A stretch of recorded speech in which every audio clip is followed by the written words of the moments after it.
Hi guys, Darianna here and welcome back to Adults Play Minecraft. Alrighty, so today I thought I'd do something a little bit different. I need to get down the mine and gather some resources. So I kind of thought what I would do is do a little bit of a chatty episode and actually talk to you about something completely un-Minecraft related. Wow, which way do I want to go? It's been so long since I've been down here, I'm getting like really confused about what my mine actually looks like. Very lava-y, by all accounts. This will do. This will do. I think did we get so far down here?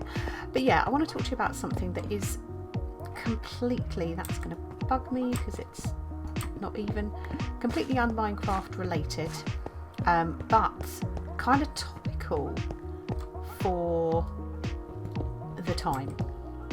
So we are at the hello water. What a good way to start, right? We are on the 26th of April 2020. I am unable to place blocks because I'm an idiot, clearly.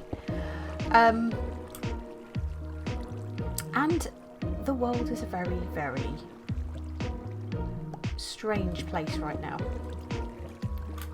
We've got an actual place here that we can try and block this off. Let's just pop a torch down very quickly. So yeah, things are in a very, very strange place, a very strange time. We're kind of right in the middle of the COVID-19 pandemic,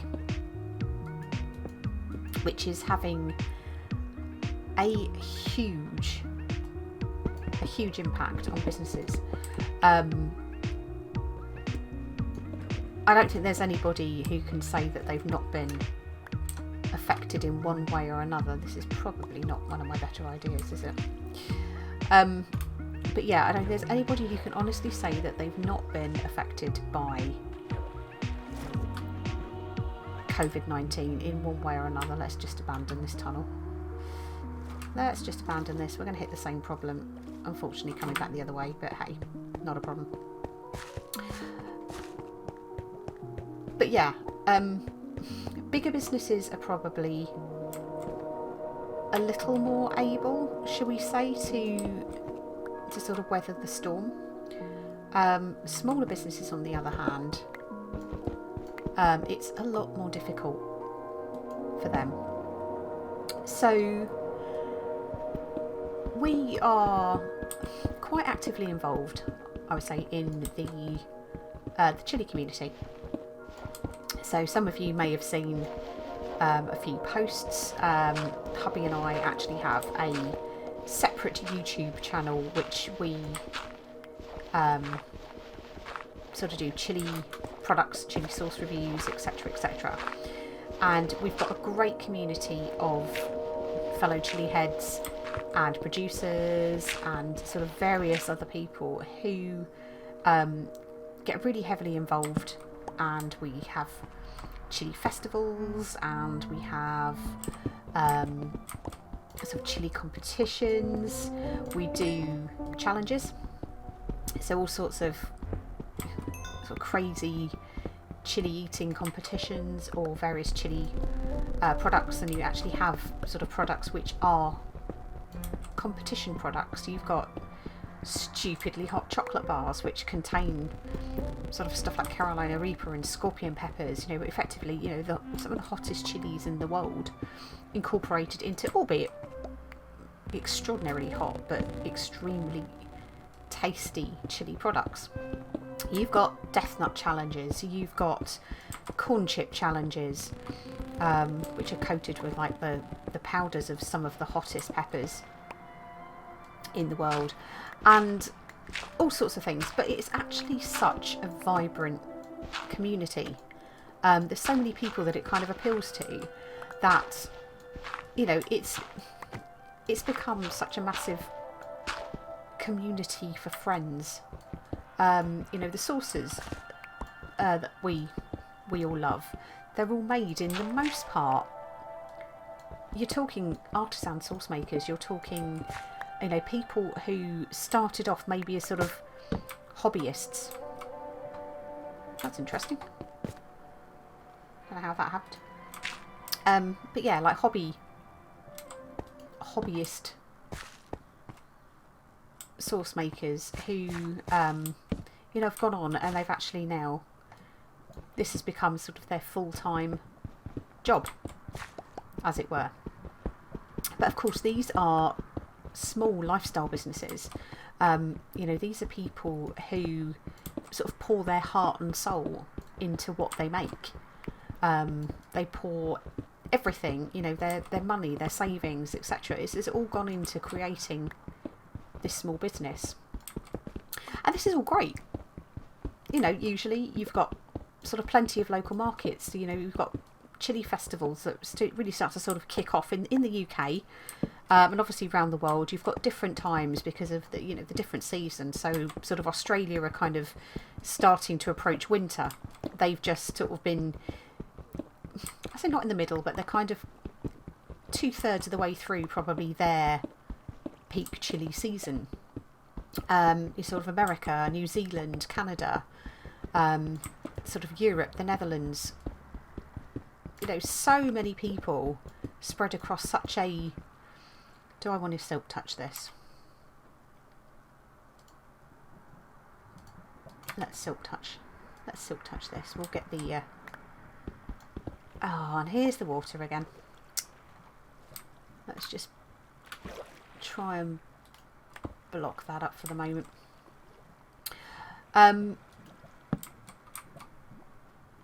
Yeah, where was I? So yeah, it's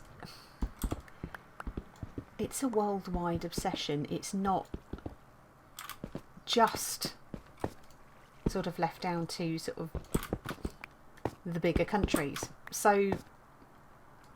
you know, you get to be in contact with some absolutely cracking people from around the world. Where can we put our torch? There we go.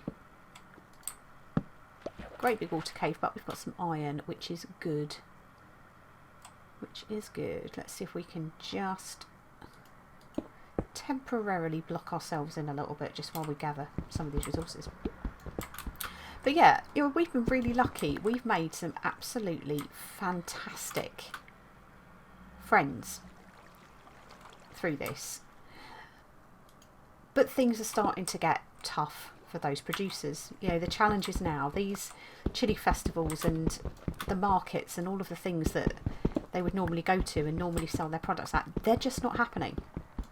Obviously COVID-19 has had such a huge impact that, you know, through the fact that we've now got social distancing, you know, these people are not able to kind of go to these festivals. Everything is getting cancelled. You know, that's not good. That's their livelihood, and that's not what I wanted to do. Yeah, it's got to a point where, you know, some of them are physically losing income as a result of COVID-19, and you know, they are so reliant on all of these festivals taking place that, you know, right now just aren't happening. So my hubby, being the bit of a legend that he is, and also his day job is that he is basically a project manager, is probably the easiest way to describe it, and he works for a government owned company here that maintains all of our sort of major trunk road and route network. So it's kind of a little bit removed from the world of chilies. However, he came up with a bit of an idea to try and inject a little bit of life back into that market. Now,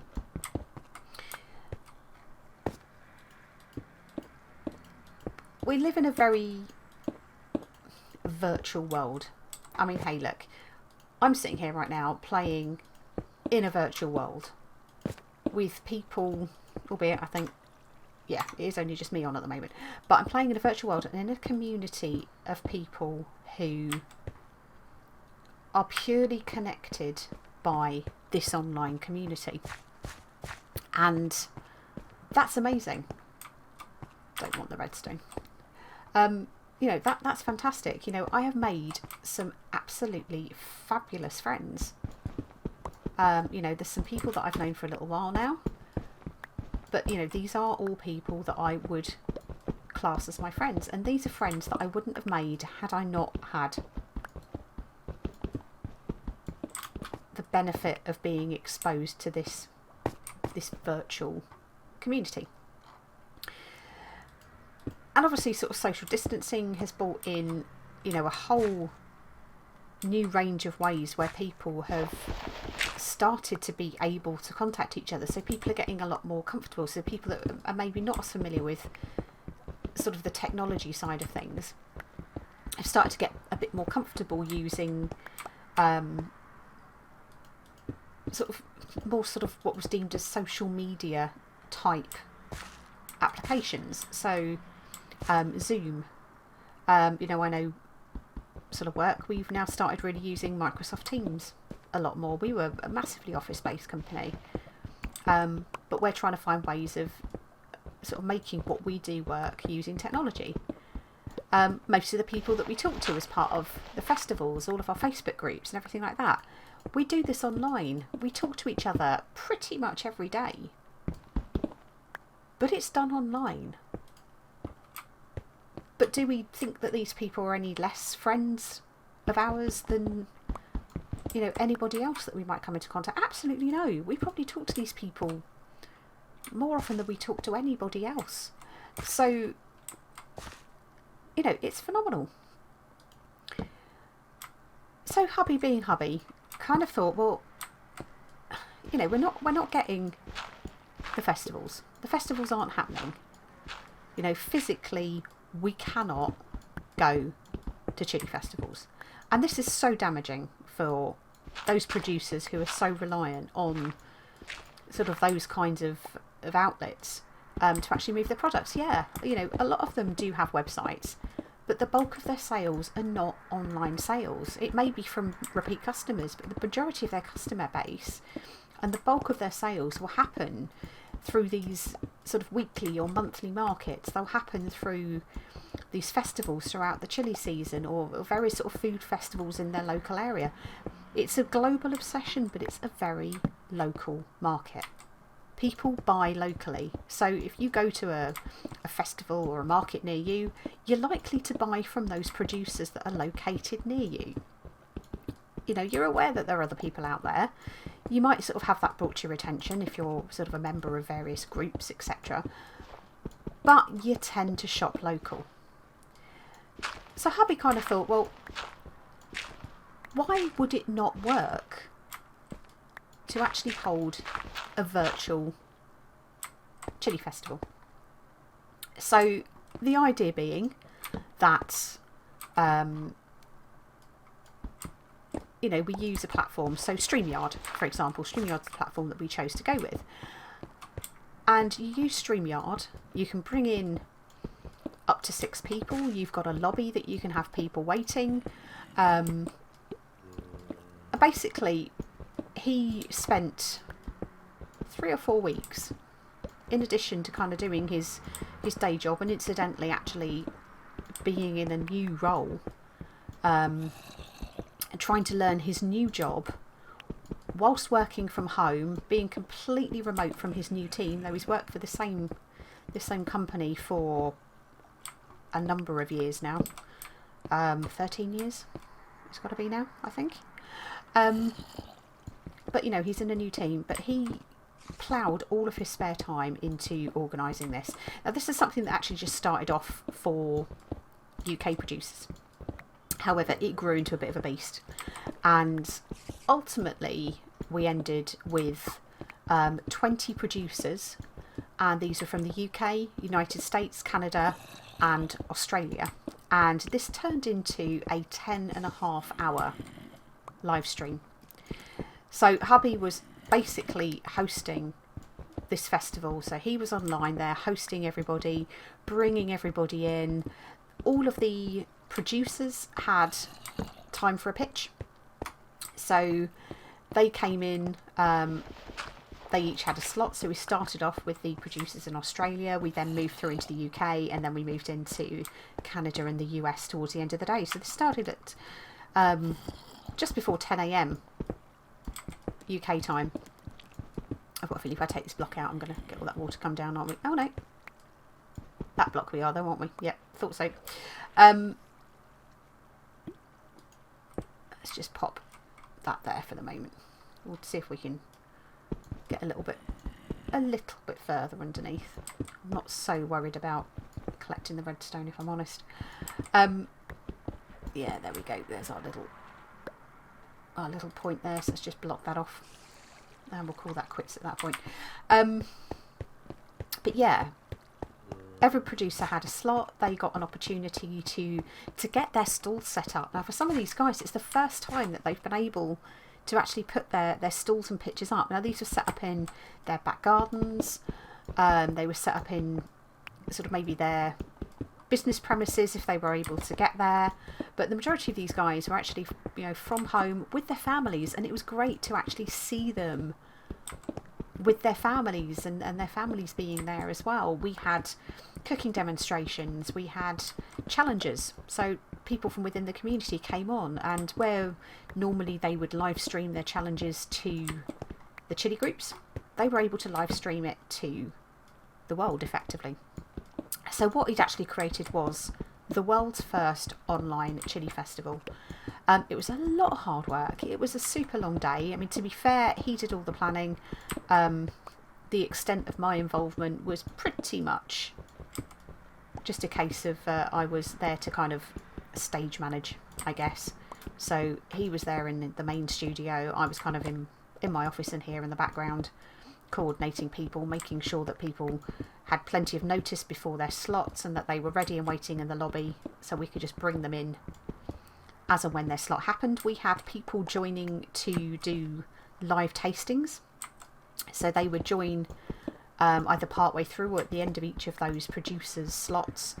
And they would actually come on and do a taste test. So a bit like a festival where you go along and you would try things.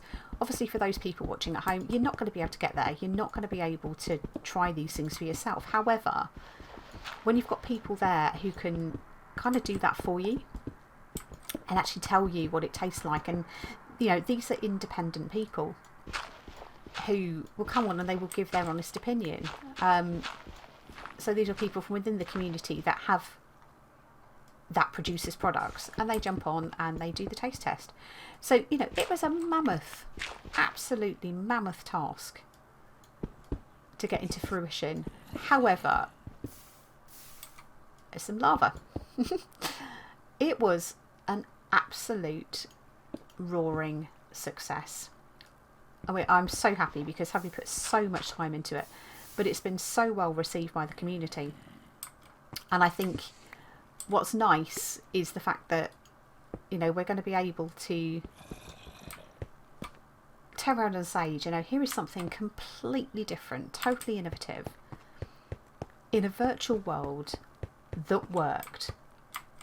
And this one little thing has probably made a huge difference to these producers. Now, we've had some of these producers that have come back and gone, do you know what? I was losing heart. I didn't think I was going to be able to get my stall set up. I didn't think I was going to be able to sell anything, but oh my God, I've had so many orders today. And this is the whole thing. It's about driving those online sales. The guy's got to actually sit there and have the full attention of several hundred, if not several thousand people who probably haven't been exposed to their products before because of the whole regionalisation thing, people buy local. There were people from, all over the UK that, a lot of the UK chili heads may have heard of, but they've not sort of bought from, they've not seen stuff. So they've maybe not tried it. But here's an opportunity to expose those producers to everybody around the UK, around the world, etc., etc., and hopefully build that customer base for those producers, get them some new customers, some people that are starting to become loyal to those brands because they know about them, they know where to go. You know, the website addresses were there for everybody, and the producers were able to tell the customers about each of their products. So it was something really different. It was something fantastic to be involved in, and the amount of love that has come in from the community has been absolutely phenomenal about, you know, how well it went. So, you know, massive kudos to Alex, my husband, for all of his efforts, because, you know, this would not have gone ahead without his innovation, and, you know, without his foresight about how something like this could actually work. And actually, you know, being the brave one who's actually gone in there and gone, do you know what, I reckon this can work. But that aside, you know, this is absolutely not going to happen without the commitment of the producers and the challengers and everybody that got involved and everybody that watched from home. So, you know, it was such a team effort. You know, you couldn't sit there and say any one person. Let's put our shulker box down and put some of this stuff away, shall we? Yeah, you couldn't turn around and say that, you know, any one person made it happen. It happened because everybody got involved. Absolutely everybody got involved and made it a success. And, you know, the people at home who tuned in, you know, it wouldn't have happened without those people taking the time out of their day to tune in. I think this pick is pretty much almost done, isn't it? Don't want to take it too far and actually break it, because I'd like to repair it, because it's not a bad little pick, that one. We'll use our mending one, and we'll come back and get some of that coal to get some levels to repair it with. But yeah, so, you know, it was a massive effort and a massive contribution from so many more people than just the producers and just sort of hubby for what he did. And I've got to say, it was probably one of the best days I've ever had. People said it couldn't be done. People thought he was, I don't want to say nuts, because that's not fair. I don't think there was anybody that totally thought we'd lost the plot with this, but it was something that people were kind of like, well, we just don't understand how something like that could work, because we're used to going off and we're used to being stood behind our stall and we're used to sort of talking to people, and people just come along and they buy stuff and it's the right environment because people are there, and they're going to chili festivals because they want to buy chili products, or they're going back because, you know, their favourite producers are going to be there. And, you know, how is that going to work? But do you know what? It did. And I think what's super exciting about it is actually, off of the back of this, I can jump, honestly. You know, a good friend of ours through the chili community was looking to do something similar himself. And what we've been able to get to now is kind of like a bit of a template for what works. So, you know, there's lessons to be learned from it. There's things that could have gone better. We had a couple of, albeit very minor, technical issues. One of those being the fact that Facebook won't actually allow you to live stream for more than 8 hours solid. So we did have to kind of restart the stream at one point. But do you know what? You know, if that was the only thing really that anybody watching kind of picked up on. Yeah, there's a couple of other little bits that kind of happen behind the scenes that, you know, we got round. But, you know, if all that people noticed was that the stream stopped and we had to send out a new link to rejoin, then do you know what? Winner. Absolute winner. So yeah, it was a really good day, and you know, it was a lot of hard work. It was a long day. However, would we do it again? Absolutely, and we will. So the plan is, let's get it bigger and better next time. Let's get more more producers even involved. Let's look at something that's not just going to be one day. You know, there were so many more producers even who were a little sceptical about how it would work. But, you know, those ones who were brave enough to kind of take the plunge and join us on the journey, you know, the feedback has been incredible. So, do you know what, guys? It is possible. It is possible to have a virtual festival. It's possible to have people entertained and engaged. I mean, if you think about it, people are sat at home at the moment. What else have you got to do? You've got a captive audience. You'd be daft not to kind of take advantage of that. Let's just see if we can repair our pick just by getting some of this coal. Marvellous. But yeah, what are you going to do? I mean, to be fair, time was limited. You know, we're not entirely sure how long lockdown was going to last. So how do you keep your audience captivated? Because if we all get let out, everybody's going to be out and about because they're going to want to be out and about, right? So we had to work fast, or Alex had to work fast to get this off the ground before lockdown was over. But hopefully, you know, the world will see this. They'll see actually, you know, we can be social together. Though we may be socially distant from a physical perspective, we do not need to be anti-social. We can be just as social, have just as much time, people involved in chat and everything like that. You know, you get to have those conversations. You get to have fun with people. You don't always need to be in the same room. You just need to have sort of a group of like-minded people, whether they are, you know, colleagues, friends, acquaintances, just people that just share the same interests as you.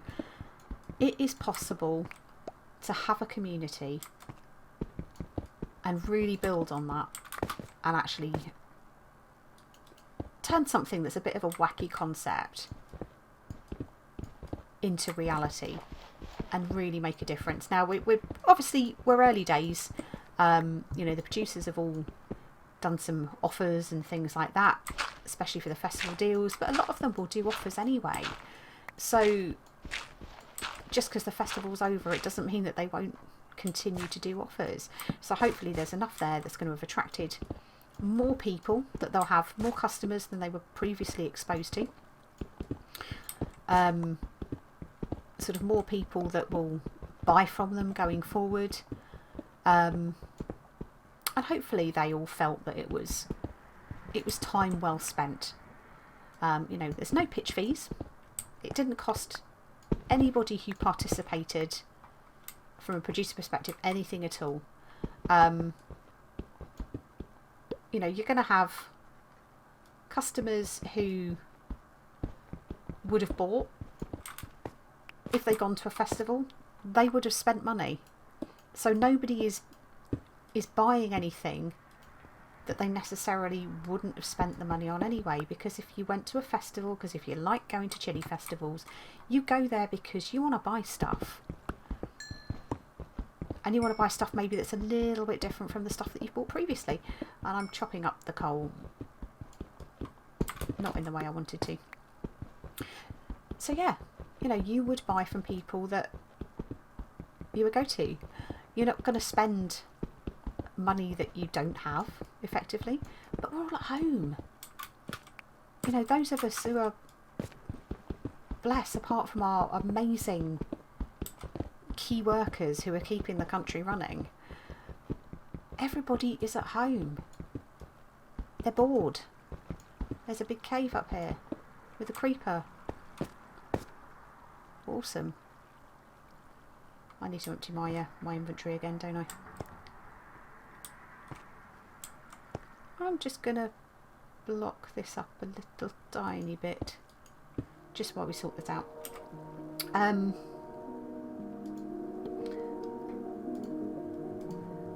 But yeah, you know, people are at home. You've got a captive audience. Let them buy stuff. Let them see people. Let them get out and do the things that they would have done, you know, had they been able to physically go to a festival. So I think it was really successful. You know, I'll happily stand corrected if that's not the case. But I'm pretty sure that everybody that took part will have taken something away from this. Can we? Hi, buddy. Come on then. I see ya. Oh. Well, you just disappeared, right? Let's just whack a torch up here just so we can hopefully stop anything else coming down just while we gather these last couple of bits up. So yeah, I think lessons to be learned here are never say never. If somebody tells you you can't do something, screw them. You can. You know, go ahead, make that thing happen. You know, do those things that you want to do. That whether it's, you know, for your own development, whatever it happens to be, do it. You know, why not? You know, there was nothing for hubby or I to gain from this at all, other than the fact that hopefully this is some way where our producers that we love, that we want to see around next year when the festivals and everything are all back happening, that they're still about, that we've still got people that we can buy from, because we want to keep buying from these people. We love their products. This is the whole point. You know, it's the whole point of going, is that, you know, we want to see what these people come up with next. You know, it's a phenomenal community. We don't want to sort of be missing out on all of the community side of things as well. You know, we want to be up there, meeting up with people, seeing these producers, being able to say hi, seeing them succeed. And that is really the whole point of what was tried to be achieved yesterday. But that is quite enough from me. I have waffled on. If you're not a chili head, this probably didn't interest you at all. But hopefully, you know, if you're a little bit entrepreneurial, or you've got some kind of crazy idea that you're a little bit unsure as to, you know, whether it's actually going to work, do you know what? Give it a go. Be brave. Bite the bullet. Take on the challenge. And just do something amazing. But for now, guys, thank you all very much for watching. I hope you enjoyed it, and we'll see you in the next one. Take care. Bye.